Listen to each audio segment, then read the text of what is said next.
Hey everyone, I'm Hillrex Golden, and today I'm going to show you how I once again set a world record that can never be beaten. This is GOROD KROVI done on the lowest round it ever has or ever will be done. And with that in mind, just like all the recent record videos I've shown you guys, I'd like you all to pause long enough to comment below what round you think I'll finish this on. Now, GOROD is special to me and it has always been my favorite Easter egg. I originally set the low round world record for it 5 years ago and then recently with classics as well. Ever since then, I've tried getting it lower. I've spent a ridiculous amount of time testing and trying to pull it off. And I don't mean just a few days, I mean across every GOROD run I've done over these past few years, more than half of them have been testing or trying to pull this off. And thankfully, a good friend of mine helped me and kept pushing me to get it. Thank you, Pizza Yum Yum. The first gum I had to get was shopping free, and while opening the map, I made it a point not to open the top of department store. One reason is that it would keep me from having time to hit a second gobble gum, but more importantly, it prevents the dragon from starting to breathe fire on the map. The dragon won't do that until one of two things has happened. Either it's round 5 or higher, or the top of department store is open. With shopping free, I'll run through the map. I'm also able to activate the trap in supply depot for one of the trophies before picking up fire cell. Before doing anything else, I interact with Sophia to get the dialogue going. For the sake of time, since this was one among many restarts, I just melee kill for the fuse. Although if it didn't drop before I got down to one zombie, I'd just restart. It does drop from the third zombie, but I still need to kill 2 more so that I'm only down to 1 zombie. Since I know I can at least start this run, I can do a few things before calling in the Groff pod. I shoot the trophy across from Dragon Command so that it drops down, and then I pick it up. I pick up the first shield part from the second floor of Armory, the second part from the top of Infirmary, the final part from the truck door between Jug and Mule Kick. Then I build it. After making sure the final zombie is close by, I call in the Groff pod and kill the zombie before it lands. But as you can see, the round doesn't flip. This is a trick from Freckleston. The round won't flip until I completely finish the Groff pod, aka a bunch of free kills and free points. Plus, I can kill zombies that are too far from the pod, or that haven't made it through the barriers yet. They won't count for the Groff pod, which means even more free kills. I abuse that as much as I can until it eventually finishes. After picking up the part, I pop Immolation before spinning the Gobblegum machine. It first gave me fear in the headlights and then the perk I was hoping for. Mainly because I needed the Mule Kick slot. I start spinning for 2 things I really need for this to work. Mark 3s and monkeys. Although I get the Mark 3s pretty easily, unfortunately I don't get the monkeys. That's going to make a certain trick later on a lot more difficult. I nearly restarted but figured, screw it, I might as well at least give it a shot for the practice. I still have all of the round 2 zombies alive, and this time it's extremely important that I don't kill to get the fuse. So instead, I start training them around. The reason is because they'll despawn, and when they do, they can drop the fuse I need. The less they move around, the faster they'll despawn. Within a few minutes, I get it to drop. I come over to Supply Depot and let all the zombies spawn in over here. I need to do this before I call in the Groff module. I have to keep all the normal round zombies trained up and following me the best I can, all the way over to the Groff pod.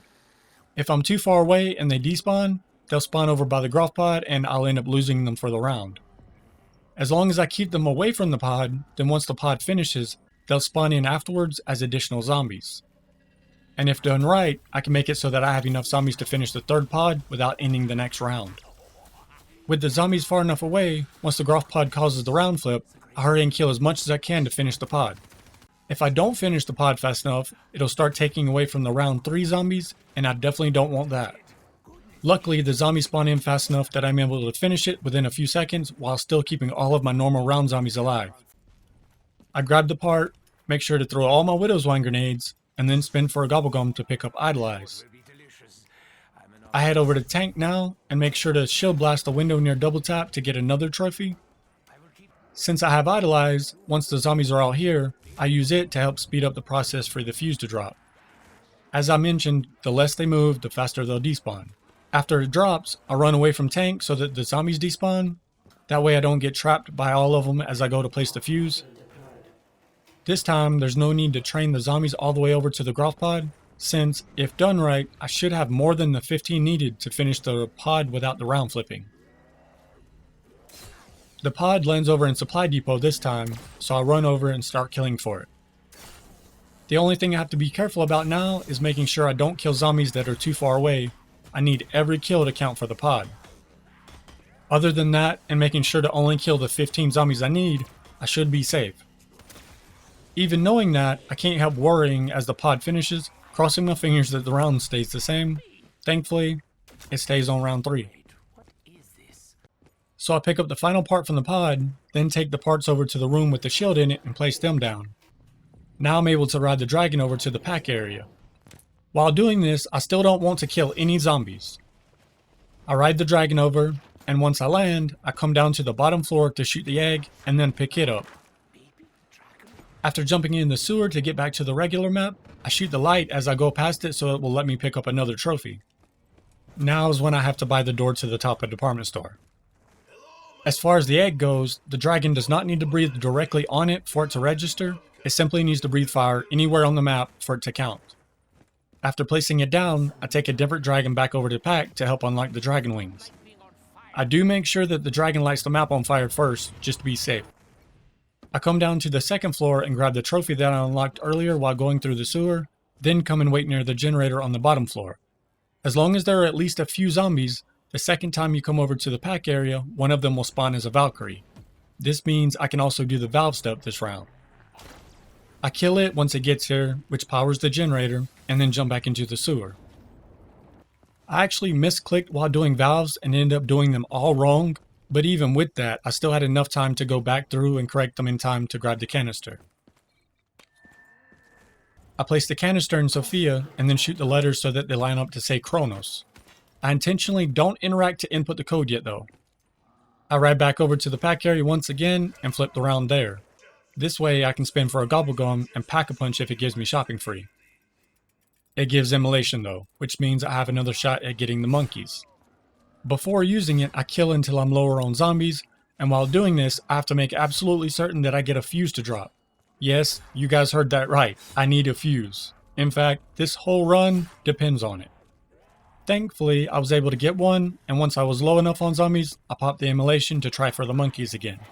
Of course, as per usual, my legendary bad luck keeps its reputation, so obviously, I didn't get them. I ride back over to the pack area to spin again, and manage to get the shopping free. I use it to pack the Mark IIIs, and then also spin for another gome. As soon as I flip the round, I pick up the egg and run over to tank. I call the dragon and again make sure I'm throwing my Widow's Wine grenades. Then I come down below and train all the zombies until the dragon sets them on fire. I run up to get ready to ride the dragon, turn around and shoot the fire zombies to knock out the first challenge for the egg. I land back over at pack and immediately activate the lockdown for the dragon strike. During the lockdown, I shoot the helmets and shoulders off the manglers so I can unlock the mangler helmet. I use the left trigger of the Mark IIIs to slow the zombies and then shoot through them for the penetrating kills needed for the egg. Usually I would intentionally not use a sniper since you're able to do this even with an unpacked SMG, but in this run I just ended up with a sniper. You can also use the mounted gun to the left and shoot zombies that way since every kill with it counts as a penetrating kill. For the melee kills, I'm able to use a shield blast to kill a handful of zombies, and that registers and completes the kills needed for it. That's the last of the egg challenges finished. As I'm doing the lockdown, I start hitting the gun machine. At this point, it's really important that I get fear in the headlights by the start of next round. Thankfully, the second spin gave it to me. I proceed through the lockdown until it finishes, then grab the Dragon Strike controller as well as the max ammo. I come downstairs right away and place the egg to start the egg lockdown, then just camp the stairs until it finishes. Afterwards, back into the sewer I go. I place the Dragon Strike over near Supply Depot, then pick up the trophy that it reveals. I melee kill the rest of the zombies so I flip to round 6. And this is the absolute, and I mean absolute, most important round in this whole run. Round 6 has 27 zombies. That number is really important. I begin killing until I've killed right at 17 zombies. I try to kill the zombies that are at different speeds since it would help if all the ones I leave alive are around the same speed. Once I'm down to 10 zombies, I call in the pod using the fuse that I made sure to get earlier. I use the same strategy from earlier where I keep my zombies as close to me as I can and lead them over to the Groff pod. The real challenge with this is that since I have so many on me, most of the time nothing at all will spawn on the pod. Plus, the pod can end earlier than I need it to, and so on. I have to finish the pod with as many of my normal zombies alive as possible. Once I'm close enough to the pod, I pop fear in the headlights. This way, my normal zombies stay frozen far enough back that they don't aggro to the pod, while I kill zombies to fill it up. Once the round flips, I have to hurry up and finish the pod, and I also end up getting too far away from my zombies, causing them to despawn. At that point, I'm pretty sure I didn't manage to do what I was trying to do, but I'll find out shortly. I don't even bother picking up the reward from the pod, I just hurry back over to the pack area and pick up the egg. I spend the gobblegum for idolize because at this point I need it, and not getting it would be yet another way for my game to be lost. Ended up getting fear. Back at spawn, I interact with the lower challenge to pick up the gauntlet. I grab the dragon wings from the top of the department store. The reason I didn't input the Chronos code earlier is so that I can do that now. This causes all the zombies to despawn for a few seconds, allowing me to use the gauntlet to melee the safe and pick up the final trophy I need without worrying about the gauntlet killing any zombies. I cross my fingers and spin the gobblegum for idolize, and thankfully managed to get it. I place all the trophies down here, then interact with it once again to start the challenges. While I'm doing the challenges, you'll notice I turn and face out the doorway right away. This allows me to hear immediately if it's the mangler. If it spawns to the right, I know for a fact it'll be at the top of tank or coming out of window at the bottom of tank. If I hear it to the left, I know it'll either be coming up the train car from the supply depot to armory, or from the bottom of supply to the bottom of armory. The first challenge this game was Gersh. I run towards armory, and from there, I can easily tell where it's going. I use the right trigger of the Mark IIIs to finish it off easily, and before it moves, I spam it again. This lets it get through all three of its phases without ever moving around the map. I'm really careful about using the left trigger of the Mark IIIs as well, because even though it doesn't do much damage, I can't risk any damage at all if I want to pull this record off. I get back to Dragon Command and wait for Gersh to get there, then listen to it getting tortured. Start the next challenge, and this time it's bombs. I immediately pause the game, then use my phone to record the screen. This way I can hit the bombs one by one if needed, then pause to check the video and make sure of the order. Even though I rarely need to, it's still better to be safe, especially if you know me and know how often and how badly I derp. Once I'm sure of the order, I go through and hit the bombs, starting with Dragon Command, then Infirmary, Supply Depot, Tank, Armory, and finally Department Store. Start the next challenge and hear the Valkyrie spawn in, so I know it's the Valkyrie escort. I run over to spawn and wait for it. This is where I pop idolize. The first use gets me up to the top of department store, and after getting nearly to armory, I pop the second idolize. It runs out right as the Valkyrie hits the bottom of the stairs, which is where I shoot it. This doesn't fail the challenge, don't worry. It's just a trick to instantly finish it off. The next challenge is the one part of the run that has prevented me from pulling this record off for the past couple of years. The pod needs 30 kills to finish it. Round 7 only has 28 though. But remember the pod I did last round, and how I saved those zombies while finishing the pod? Exactly. Those 10 zombies from last round, I moved as many of them as I could over to this round. Even still, it's not a guaranteed win. The pod can flip around even before hitting the normal 28 kills that you would usually have on round 7. In other words, I'm honestly hyper-focused and barely breathing as I do this challenge. The suspense of it is killing me as I kill for it.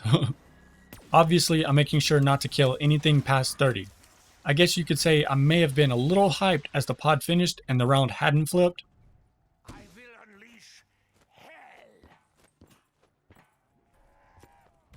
And then here I go using the Gauntless melee, nearly risking killing zombies and then meleeing again like a derp right after. I place the part down in Sophia and then activate the next challenge. Since I know it's the Mangler now, I run out the door so I can easily hear it spawn to the right. After letting it shoot me once, I shoot off its arm cannon so it starts sprinting. This makes it extremely easy to lead it over to Dragon Command without having to worry about zombies.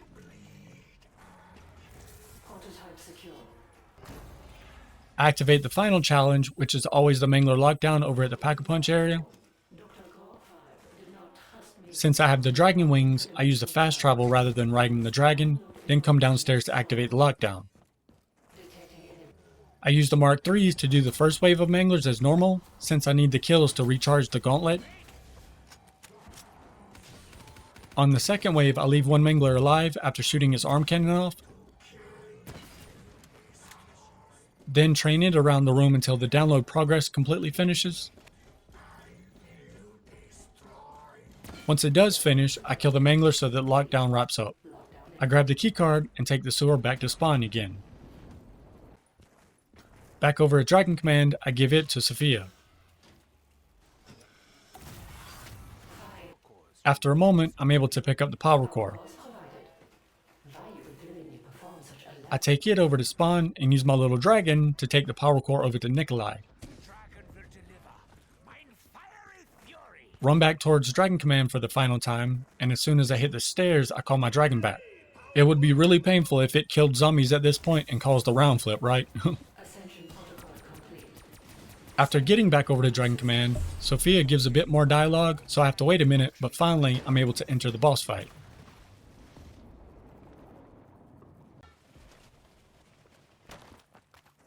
As soon as I land in the boss fight area, I interact with the button to start it.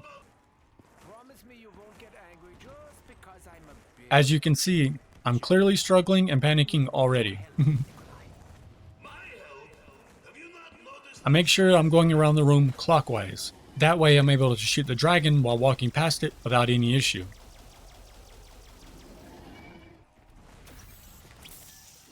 Obviously, I'm making sure to use the right trigger of the Mark IIIs, since they're the best for this.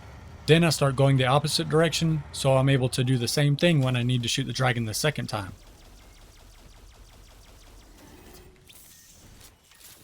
Of course, the dragon chooses to rain bombs down, so I have to wait a second before shooting it the final time.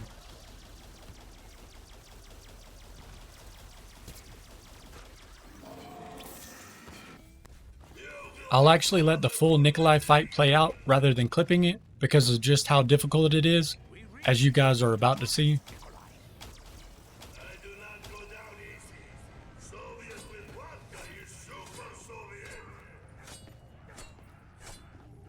Clearly, I'm really struggling here.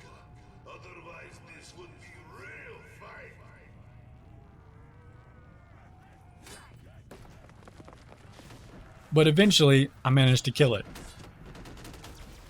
making this a round 7 solo GOROD KROVI Easter egg. The actual unbeatable low round world record.